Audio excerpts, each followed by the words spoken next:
इस कहानी के कल वाले भाग में आपने देखा कि कैसे गोरी कव्वी और कालू कव्वे ने चिड़ियों के एक हंसते भंसते परिवार में शक डालकर उन्हें अलग अलग कर दिया था। और फिर जब रानो चिड़िया को उसका पति अपने घर से निकाल देता है तो उसे कुछ समझ नहीं आ रही थी कि वो कहाँ जाए। वो तो बस उड़ती जा रही थी और वो यही फैसला करती है कि वो दूसरे जंगल में अपनी बहन के पास चली जाए। और फिर वो अपनी बहन के पास चली जाती है। रानो, क्या हुआ? तुम क्यों रो रही हो और अकेली ही आई हो? कुकू नहीं है तुम्हारे साथ? पारो, मेरी बहन, मुझे आकाश ने घर से निकाल दिया है। वो मुझ पर शक करने लगा है। ये तुम क्या कह रही हो? रानो, ऐसे कैसे वो तुम्हें घर से निकाल सकता है? आखिर पत्नी हो तुम उसकी। नदी पर एक चिड़ा आया था। उसने मुझसे सागर की दिशा का पूछा। मैं उसे बातों में लग गई और आकाश ने कहीं से देख लिया। बस इसी बात पर मुझसे लड़ाई शुरू कर दी और मुझ पर इल्जाम लगा दिया कि मेरे गलत संबंध है उस चिड़े से। इतनी सी बात पर कोई कैसे ऐसे कर सकता है? उसे जरूर किसी ने बहकाया है। जरूर किसी ने उसे तुम्हारे खिलाफ किया है। क्या पति पत्नी का रिश्ता इतना ही कमज़ोर होता है कि इतनी सी बात पर अपनी पत्नी को घर से निकाल दे? अब तुम चुप कर जाओ और मन थोड़ा ना करो। 1-2 दिन में वो समझ आएगा और ख़ुद ही तुम्हें लेने आ जाएगा। लेकिन मैं अपने बेटे कुकू के बगैर नहीं रह सकती। मेरा बेटा रो रहा होगा। मेरा बेटा रो रहा होगा मुझे याद करके। लेकिन अब हम कर भी क्या सकते हैं?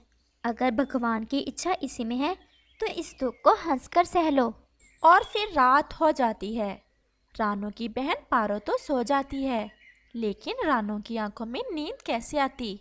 वो तो अपने बेटे को याद करके बस रोए ही जा रही थी। मुझे मेरी मम्मा के पास जाना है। मुझे आपके पास नहीं रहना। पापा प्लीज मुझे मेरी मम्मा के पास छोड़ आए। तुम्हारी मम्मा गंदी है कुकू, तुम्हारी मम्मा ने मुझे धोखा दिया है। आप गंदे हैं। आप गंदे पापा हैं। आपने मेरी मम्मा से लड़ाई की और मेरी मम्मा को घर से निकाल दिया। कुकू ऐसे रोए जा रहा था, लेकिन आकाश खामोश था। वो जानता था कि वो कुकू को जितना भी समझा ले, वो अपनी मम्मा के बगैर खुश नहीं रह सकेगा। फिर ऐसे ही सुबह हो जाती है और आकाश चिड़िया भोजन की खोज में अपने घर से निकल जाता है। वो जैसे ही पहाड़ों पर जाता है, उसे वहाँ कबूतर मिल जाता है। आकाश, तुमने बहुत जल्दी की और रानो को घर से निकाल दिया। ये भी तो हो सकता है कि असल हकीकत कुछ और हो। रानो ने मुझसे कहा था कि वो नदी से पानी पीकर जल्द लौट आएगी, लेकिन वो तो उस चिड़े से ऐसे गप्पे लगा रही थी जैसे उसका कोई घर परिवार ही नहीं। और गोरी और कालू ने मुझे बताया है कि वो तो हर रोज उस चिड़े से ऐसे ही मिलती है नदी पर जाकर। अगर मैं अपनी आंखों से ना देख लेता तो मुझे विश्वास ना होता।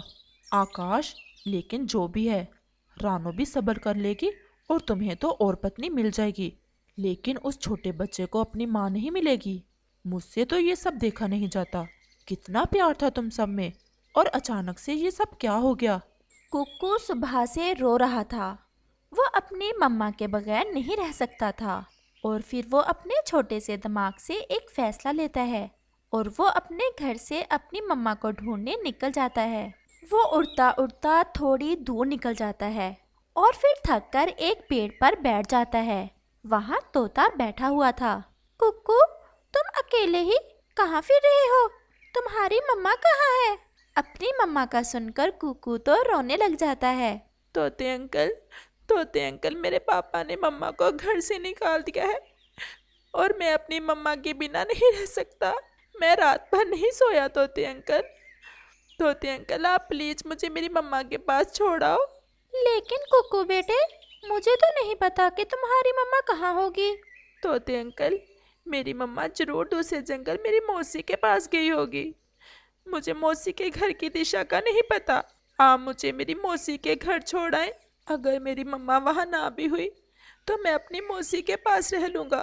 मैं तुम्हें छोड़ तो आता हूँ कुकू, लेकिन एक वचन दो कि तुम अपने पापा को नहीं बताओगे कि मैं तुम्हें छोड़कर आया था।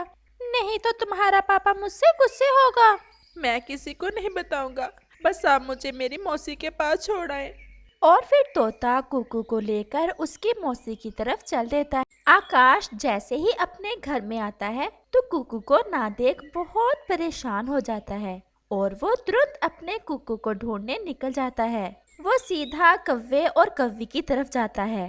क्या हुआ आकाश, क्यों इतने घबराए हुए हो? गौरी, मेरा कुकू घर से कहीं भाग गया है। वो अपनी मम्मा को ढूंढने ना जाने कहाँ चला गया है। उसकी मम्मा तो मुंह काला कर रही होगी उस चिड़े के साथ कहीं। तुम्हें क्या फिक्र हो रही है? कोई सुंदर सी चिड़िया देखो और तुम भी अपना घर बसा लो। लेकिन मेरा बेटा ना जाने किस हाल में होगा। कालू भी घर में नहीं है। अगर होता तो वो ही चला जाता तुम्हारे साथ कुकू की खोज में। और फिर आकाश वहाँ से चला जाता है। मेरी मम्मा, मेरी मम्मा। मेरी जान, मेरा बेटा आ गया अपनी मम्मा के पास। ये एक पेड़ पर बैठा रो रहा था और मुझसे कहा कि मैं इसे इसकी मौसी के पास छोड़ाऊं। न जाने इसे कैसे पता चल गया कि तुम यहाँ हो। तोते, तुम्हारा बहुत बहुत धन्यवाद जो तुम मेरे कुकू को यहाँ ले आए। मेरे बेटे को कैसे पता चला कि मैं यहाँ हूँ? मम्मा, मम्मा, मेरे मन ने मुझे बताया कि आप मौसी के पास ही होंगी। मम्मा पापा मुझे बहुत डांट रहे थे और आपको गंदी कह रहे थे। मैं अब पापा के पास नहीं जाऊंगा, पापा गंदे हैं। नहीं मेरी जान, ऐसा नहीं कहते। तुम्हारे पापा बहुत अच्छे हैं, लेकिन न जाने वो क्यों भटक गए हैं। वो ठीक हो जाएंगे और हमें वापस अपने घर ले जाएंगे और हम फिर से आलू के पराठे खाएंगे। ये सुनकर कुकू हंसने लग जाता है। मैं अब चलता हूँ, शाम होने ही वाली है। और फिर तोता वापस चला जाता है। दूसरी तरफ आकाश और कबूतर कुकू को ढूंढते ढूंढते जंगल में पूर्व की तरफ चले जाते हैं। और वहाँ आकाश क्या देखता है कि वही चिड़ा जो रानों से बातें कर रहा था एक पेड़ पर एक चिड़ी के साथ बैठा हुआ था, जो थी भी उसकी जाति में से ही। कबूतर और आकाश सीधे उस चिड़े के पास जाते हैं। क्या तुम यहीं रहते हो? हाँ पक्षी, पास में ही मेरा घर है और मैं यहीं रहता हूँ। ये पत्नी है तुम्हारी क्या? हाँ कबूतर, मैं इसकी पत्नी ही हूँ। लेकिन तुम क्यों पूछ रहे हो? क्योंकि तुम्हारे पति के कारण एक परिवार उजड़ गया है और एक खुशियों भरा घर दुखों में बट गया। मैं समझा नहीं अजनबी पक्षियों, ऐसा क्या कर दिया मैंने? नदी पर जाकर जिस चिड़िया से तुम मुलाकातें करते थे वो मेरी पत्नी थी। बस ऐसा सुनना था कि पास में बैठी चिड़िया तो गुस्से में लाल पीली हो जाती है। पिंकी के पापा, ये पक्षी क्या कह रहे हैं? सीधी सीधी बात बता दो, वो चिड़िया कौन है जो नदी पर तुमसे मिलती है? मैं कुछ नहीं जानता। वो तो एक दिन एक कौवा और एक कौवी आए थे मेरे पास और मुझसे कहा कि नदी पर एक चिड़िया आएगी। अगर मैं थोड़ी देर उसके पास बैठकर चंद बातें कर लूं तो वो मुझे चनों के 10 दाने देंगे। मुझे इस बात में कोई बुराई नहीं नजर आई और मैंने उस चिड़िया से थोड़ी देर बातें कर ली। कबूतर, चनों के 10 दाने तो लाया था मेरा पति कुछ दिन पहले और मुझे अपने पति पर विश्वास है। मेरा पति कोई ऐसी वैसी हरकत नहीं कर सकता। गलती तुम्हारे दोस्त की ही है जिसने सच्चाई की जांच किए बगैर अपनी पत्नी पर शक किया। आकाश की आंखों में आंसू थे और वो खुद को अपनी पत्नी का मुजरम समझ रहा था। कबूतर यार, कितनी बड़ी भूल हो गई है जो मैंने कव्वे और कव्वी की बातों में आकर अपनी पत्नी पर ऐसे शक किया। मैंने बहुत बड़ा पाप किया है। अब ना ही मेरी पत्नी रही और ना ही मेरा बेटा। आकाश, वो गोरी कव्वी तो है ही ऐसी। चलो हम चलते हैं गोरी के पास और पूछते हैं उससे। और फिर आकाश चिड़िया और कबूतर गोरी की तरफ वापस चले जाते हैं। गोरी, तुम्हें जरा शर्म न आई किसी का घर अजाड़ते हुए? ओए गंदी आंखों वाले कबूतर, अपनी जुबान संभाल कर बात करो। मुझे शर्म बता रहे हो? मैंने क्या बेशर्मी की है तुमसे? जो 10 दाने चनों के किसी को देकर मेरी पत्नी के पास भेजा और फिर मुझे शक में डाला, तो क्या तुम्हें सब पता चल गया है? ये शरारत हमारी ही थी।